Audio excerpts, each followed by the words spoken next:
Hi, my name is Matthew Blackman. Today is March 5th, 2026. This is my week 3 assignment for FTH 212 striker fired pistols. Okay, so first things first, there's no ammunition in my workspace. Going to clear the firearm, no ammunition in the mag. Block it back. Can visually and physically inspect the chamber. There is no ammunition in there. The firearm is clear. So for part 1, I'm going to be reflecting on the assignment I submitted in week 1. And I'm going to be considering the following questions and answering them. Knowing what you know now about striker-fired platforms, would you alter any of the answers you provided? If so, why? If not, what can you do to continue to increase your knowledge of the inner workings of this type of operating system? So, looking back at my week 1 assignment, I definitely understand striker-fired platforms a lot better now than I did at the beginning of the course. At the time, I had a good idea how they worked, but now I have a clear understanding of what's actually happening inside the firearm. A good example for me is how I understand better the striker and how it's partially cocked and then fully released when the trigger is pulled. Also, how the internal safeties and other components work together during the firing cycle. Because of that, I'd probably expand on some of my original answers and give more detailed explanations about how the internal parts interact. And to keep improving my knowledge, I plan to keep reviewing diagrams, practicing disassembly and reassembly. I work with Glocks a lot, so I get plenty of hands-on practice.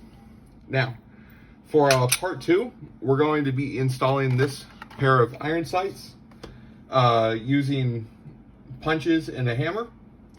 Before starting, I'm going to show you the original pair. So this is going to be the before. And I will get back to you with the after. Okay, so again, we're going to clear the firearm. No ammo in the mag. Nothing in the chamber at all. No ammunition around me. So, back from installing the iron sights. As you can see, these are what they look like after.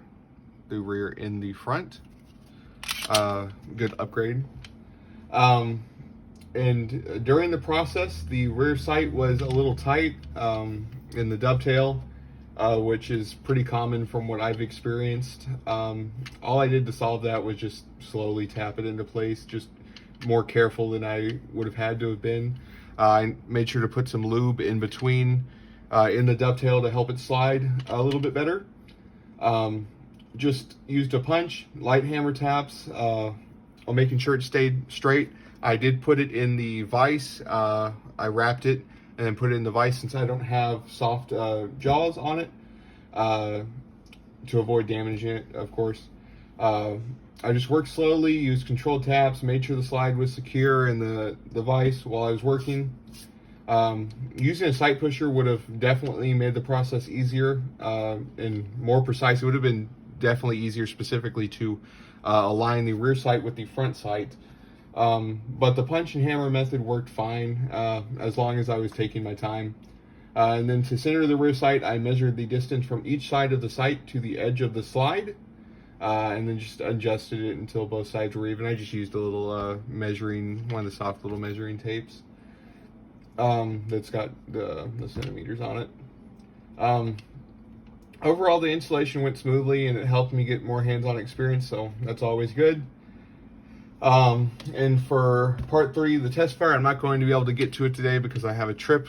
I'm going to be gone this weekend, so I'm going to include it in either my week 4 or week 5 video. Probably just get some of the trigger stuff done that we're going to get done in whichever week, and then test fire it all at once.